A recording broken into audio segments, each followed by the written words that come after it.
جی السلام علیکم، کیسے ہیں سب لوگ؟ ٹھیک ہے، میں بھی ٹھیک ہوں، شکر ہے اللہ پاک کا۔ ہمارے پاکستان میں ایک بات کافی زیادہ لمبے عرصے سے بولی جاتی ہے، جو یہاں کام نہیں کر سکتا وہ باہر کسی اور جگہ پر بھی کام نہیں کرے گا۔ جو پاکستان میں کرکٹ نہیں کھیل سکتا وہ آسٹریلیا میں، جرمنی میں یا پھر امریکہ میں جا کر کرکٹ نہیں کھیلے گا۔ جو یہاں پر اچھا پیسہ نہیں کما سکتا وہ لاہور میں بھی جا کر پیسہ نہیں کمائے گا۔ دور کی بات نہیں ہے، یہ جو چند دن پہلے ایک کشتی ڈوبی ہے، ایک تو ڈنکی والوں کی کشتی ڈوبی ہے، اوپر سے ایک ٹائٹن ہے۔ ان دونوں کشتیوں کو ایک ہی سمت میں رکھا گیا ہے، ان دونوں کشتیوں کو ایک ہی سیمپل کے طور پر رکھا گیا ہے۔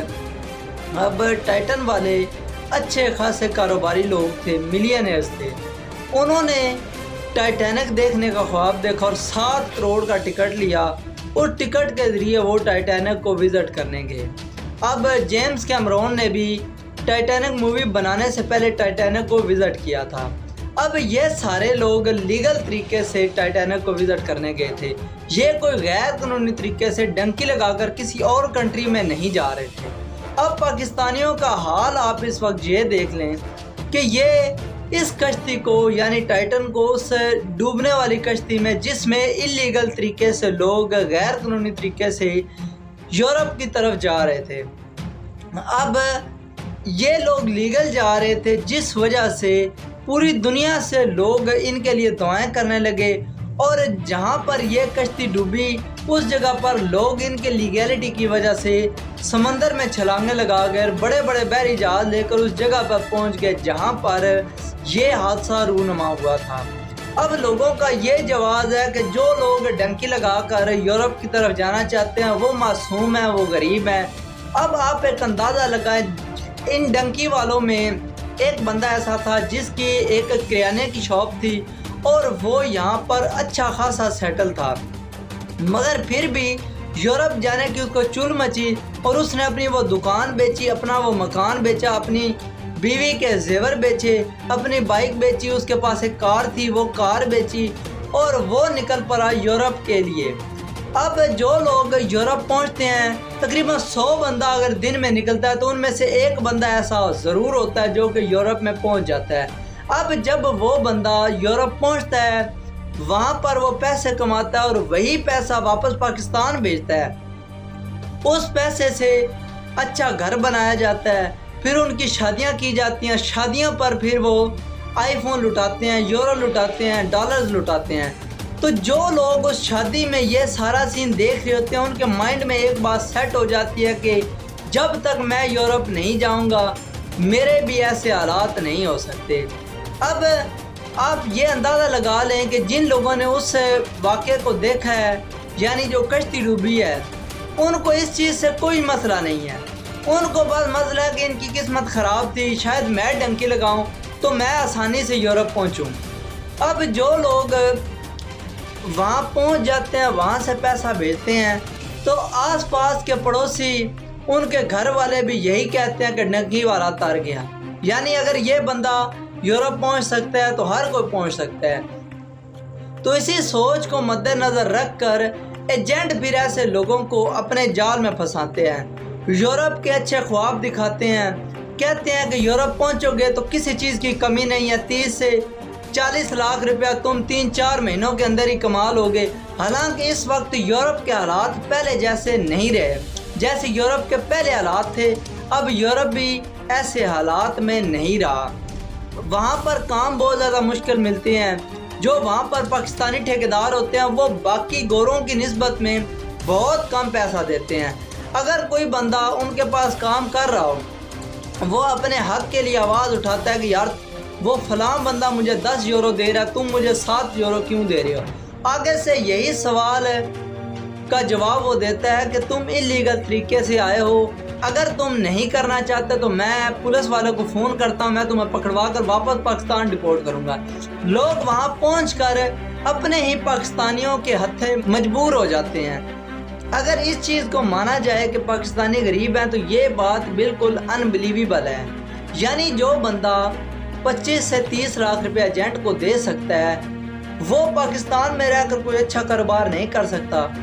ایجنٹ انہی لوگوں کی انہی سوچوں کی وجہ سے فائدہ اٹھاتے ہیں۔ جو بھی ایجنٹ FIA نے پکڑے ہیں ان ایجنٹوں کے بارے میں انہوں نے سب کچھ بتایا ہے کہ یہ ایجنٹ کہاں کہاں سے تھے، سیالکوٹ سے کتنے ایجنٹ تھے، ملکوال سے کتنے ایجنٹ تھے، منڈی بہاؤالدین سے کتنے ایجنٹ تھے، اور ان ایجنٹوں کو انہوں نے فیس بھی ریویل کیے۔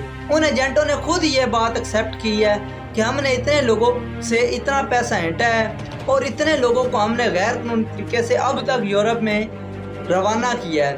ان کو اس چیز کا بھی پتہ ہے کہ کتنی کشتی ڈوبی ہیں، کتنے لوگ اب تک ان کے ان سنہرے خوابوں کے بھیٹ چڑھ چکے ہیں، اور جو لوگ اپنے بچوں کو خود اس خطرناک راستے پر بھیجتے ہیں کہ یار ہم میں سے چلو ایک بندہ چلا جائے، اگر وہ پہنچتا ہے تو بھی ٹھیک، اگر نہیں پہنچتا تو ہمارے گھر میں 4 لڑکیاں، کسی کو شوق نہیں ہوتا مرنے کا، صرف یہی سنہرے خواب بڑی بڑی گاڑیاں لینے کے، بڑی بڑی کوٹھیاں بنانے کے، شادیوں میں آئی فون ڈالرز اور ننگی گوریاں دیکھنے کے خواب لوگوں کو قبروں میں اتار دیتے ہیں۔ اب ہمارے پاکستان کے حالات بالکل بھی سٹیبل نہیں ہے، ہمارا ملک اس وقت بہت برے حالات میں چل رہا ہے، مگر اللہ کرم کرے گا۔ اب جو نیکسٹ حکومت جس کی بھی آئے، اللہ کرے وہ ہمارے لیے بہتر سوچے، کیونکہ اب تک جتنے بھی ہمارے کنٹری میں آئے ہیں انہوں نے ہمارے ملک کو کھایا ہے، ہمارے ملک کو تباہ و برباد کیا ہے۔ اللہ پاک ان کو ہدایت دے۔ مگر جو لوگ جان بوجھ کر اپنی جان خطرے میں ڈال کر یورپ کی طرف جا رہے ہیں ان کو کون سمجھائے۔ اب ہمارے کچھ ایسے لڑکے ہیں جو کہ اس بات کو جانتے ہوئے کہ لیبیا میں کچھ دن پہلے 3-4 کشتیاں ڈوبی ہیں، وہ اب بھی بڑی زور و شور سے لیبیا جا رہے ہیں۔ لیبیا سے پھر وہ کشتی کے ذریعے اٹلی جائیں گے، اٹلی میں اگر پکڑے گئے واپس لیبیا ڈپورٹ ہوں گے، پھر وہاں سے دوبارہ اٹلی کے لیے روانہ ہو گئے۔ اگر اٹلی پہنچے تو پہنچے، نہ پہنچے تو ایک راستے میں چھوٹا سا کنٹری آتا ہے مالٹا، وہاں پر چلے جائیں گے۔ مگر ایسے لوگوں کی جو بھوک ہوتی ہے پیسے کی، وہ صرف مرنے کے بعد ہی پوری ہو سکتی ہے۔ تو یہ بات کرنے کا مقصد ہے کہ لوگ ڈنکی کیوں لگاتے ہیں اور لوگوں کے ڈنکی لگانے کے پیچھے کی مین وجوہات کیا ہیں۔ تو یہی سب کچھ میں نے آپ لوگوں کے ساتھ ایکسپلین کیا ہے کہ غریب بندہ ڈنکی لگاتا ہی صرف اور صرف، میں آپ کو بتاؤں، گھر کے حالات بہتر کرنے کے لیے بہت ہی کم لوگ جاتے ہیں۔ زیادہ تر لوگوں کی خواہش یہی ہوتی ہے کہ میں نے اپنے کئی دوستوں سے پوچھا ہے، رینڈم لوگوں سے بھی میں نے یہ انٹرویوز کیے ہیں، ان سے یہ بات پوچھا کہ تم یورپ کیوں جانا چاہتے ہو۔ زیادہ تر کا یہی خیال ہے کہ یار پاکستان میں ہماری زندگی ضائع ہو رہی ہے، ہم وہاں پر جائیں گے، گوریاں دیکھیں گے، پیسہ کمائیں گے، عیاشی کریں گے۔ کوئی بھی ان میں سے بہت چند لوگ تھے جو کہہ رہے تھے کہ ہم اپنے گھر والوں کو بہتر مستقبل دینے کے لیے جا رہے ہیں۔ زیادہ تر ایسے لڑکے ہوتے ہیں، اب یقین کریں 10 میں سے 3-4 لڑکے ایسے ضرور ہوتے ہیں جو یورپ پہنچ کر اپنے گھر والوں کو بھلا دیتے ہیں، جنہوں نے ان کے لیے اپنا گھر بیچا، گاڑیاں بیچی، کاروبار ختم کیے، ان لوگوں کو زیادہ تر لڑکے بھول جاتے ہیں۔ اب ہمارے گاؤں میں ایک ایسا لڑکا ہے جس نے ڈنکی لگائی تھی، ایلیگل طریقے سے وہ گیا تھا یورپ، پہنچ کر اس نے وہاں پر شادی کر لی۔ گھر والوں نے یہاں پر رشتہ اس کے لیے دیکھا، اس نے لڑکی دیکھی، لڑکی دیکھ کر اس نے کہا چلو جی ٹھیک ہے نکاح کر لیتے ہیں۔ نکاح کیا، 3-4 سال وہ ایسے ہی کام چلتا رہا، لڑکی کے ساتھ اسکائپ پر بات کرتا رہتا تھا۔ ایک دن اس نے اس کو اپنی ویڈیو کال میں اپنی بیوی دکھائی کہ یہ میری وائف ہے اور میرا یہاں پر 1 سال کا بچہ ہے۔ اس لڑکی کے اوپر کیا بیتی ہوگی جس کے سامنے اس کا ہونے والا ہسبینڈ یا پھر ہو چکا ہسبینڈ یہ بات کر رہا ہو کہ میں نے یہاں پر شادی کی ہوئی ہے۔ تو اس کے چند دن بعد جب گھر والوں کو یہ ساری بات پتہ چلی تو اس بندے نے ایسے ہی ویڈیو کال پر اس لڑکی کو 3 طلاقیں دے دی۔ اب اس کی زندگی بھی تباہ ہو گئی، وہ بے وقوف اب تک واپس آیا ہی نہیں ہے۔ وہ کہتا ہے کہ میں واپس پاکستان آنا نہیں چاہتا، کیونکہ پاکستان کے حالات دیکھ کر کوئی بندہ بھی یہاں پر واپس نہیں آنا چاہتا۔ جو بندہ ایک بار پاکستان سے نکل گیا سمجھو اس کی یہی کوشش ہوتی ہے کہ میں پوری زندگی وہاں پر رہوں، نیشنلٹی مل جائے تو وہ پاکستان میں چکر تو لگاتا ہے، مگر پاکستان ہمیشہ کے لیے کبھی بھی وہ بندہ نہیں آئے گا۔ تو یہ آج کی ایک امپورٹنٹ ویڈیو تھی جو میں آپ لوگوں کے ساتھ شیئر کرنا چاہتا تھا کہ لوگ ڈنکی لگا کر یورپ میں کیا کرتے ہیں، اور جو لوگ ڈنکی لگا کر یورپ جانا چاہتے ہیں وہ وہاں پر کن کن خطرات کا سامنا کرتے ہیں، راستے میں کشتیاں کیسے الٹتی ہیں اور کتنے لوگ راستے میں ہر دن ہر روز مرتے ہیں۔ تو اگر آپ لوگوں کو میری آج کی یہ ویڈیو پسند آئی ہو تو میری اس ویڈیو کو لائک کریں اور میری ویڈیو اپنے دوستوں کے ساتھ شیئر ضرور کیا کریں جو کہ غیر قانونی طریقے سے ڈنکی لگا کر یورپ میں انٹر ہونا چاہتے ہیں۔